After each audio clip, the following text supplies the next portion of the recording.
অন্তর্বর্তী সরকার কি বিএনপি সরকারকে একরকম সংকটে ফেলে চলে গেল কিনা? আপনার কাছে কি মনে হয় যে চুক্তি নিয়ে আলোচনা হচ্ছে, হামের কথা যদিও মনির শামীম বলছে দায় চাপানো, কিন্তু আমরা তো শুনছি যে হামের ব্যাপারটা আপনি জানেন যে সেখানে ইউনিসেফের সতর্কতা থাকা সত্ত্বেও হামের টিকা আনা হয়নি। দেখুন, আমি সত্যি বলতে ইন্টারিমের সরকারের প্রচণ্ড সমালোচক, তো ভালো কিছুই বলতে পারবো না। ব্যাপার হয়েছে যে we are very big supporter of interim government. মানে শুরুতে যখন ছিল আমরা অনেক অ্যাক্টিভিজম করছি এটার জন্য, এবং গণঅভ্যুত্থানের পরে আমাদের যেই সাপোর্টটা দেওয়া দরকার, কিন্তু আমরা তখনই মানে আমাদের সবচেয়ে খারাপ লাগছে যখন তারা তাদের প্রবলেম সলভিং স্কিল ব্যবহার করে তারা বলতেছে যে এখানে 5 বছর থাকবে, তারপর সংস্কারকে এবার চুইংগামের মতো টানতে টানতে আপনার কি পরিমাণ মানে নিয়ে আসছে। সংস্কার কেন হবে না? আলতাফ আমাদের বললেন যে সংস্কার, এটা তো আলতাফ পারভেজ ভাই বললেন, সরি।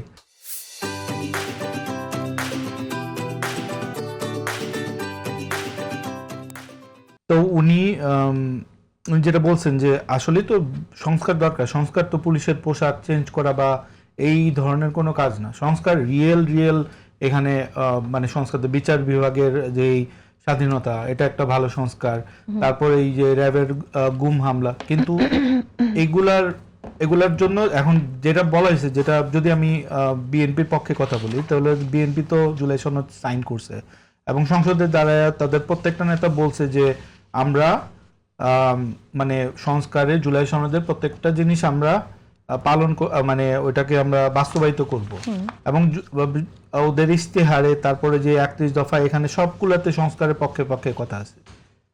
তারেক রহমানের আপনার মানে 2 বছর কেউ এটা গিভ আপ করে না, কিন্তু উনি কিন্তু যে প্রধানমন্ত্রিত্ব যে 10 বছর পরে এটাও গিভ আপ করছে। যদি জানি না পরবর্তী সরকার কি হবে। এনিওয়ে, আমি কখনোই দেখি না যে বিএনপির সাথে সংস্কার, এটা একটা জাস্ট একটা রেটরিক, এবং এই ইন্টারিম সরকারকে 5 বছর রাখার একটা মানে একটা চাল ছিল। এখন আপনার সেকেন্ড কোয়েশ্চেনে আসি, মার্কিন চুক্তি। এখন দেখেন সার্বভৌম তো অবশ্যই, এটা যেসব চুক্তি হয়েছে এগুলা আসলে সত্যি কথা বলতে এটা মানে আনবেয়ারেবল, এবং মানে এটা কোনোভাবেই মানা মানে মতোই না।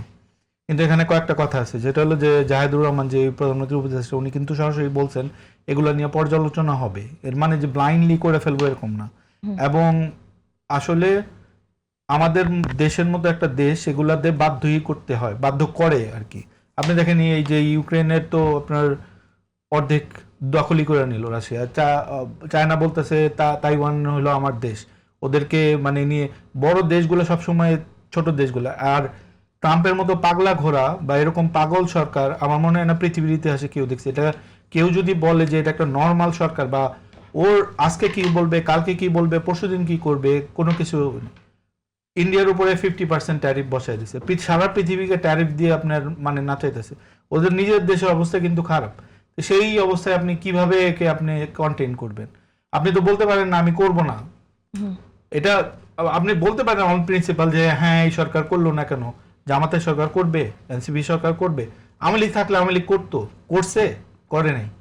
তো আসলে এটা দেশের পক্ষেই করা সম্ভব না। আমরা যত কথা বলতে পারি, 100 মানে টক শো করতে পারেন, আরো 200 বই লিখতে পারেন, হ্যাঁ পেন এন্ড পেপারে ওগুলা মানে শুনতে ভালো লাগে বাই, কিন্তু বাস্তবতার এই যে বর্তমানে এই 2026-এ বসে মানে এটা বাস্তব না।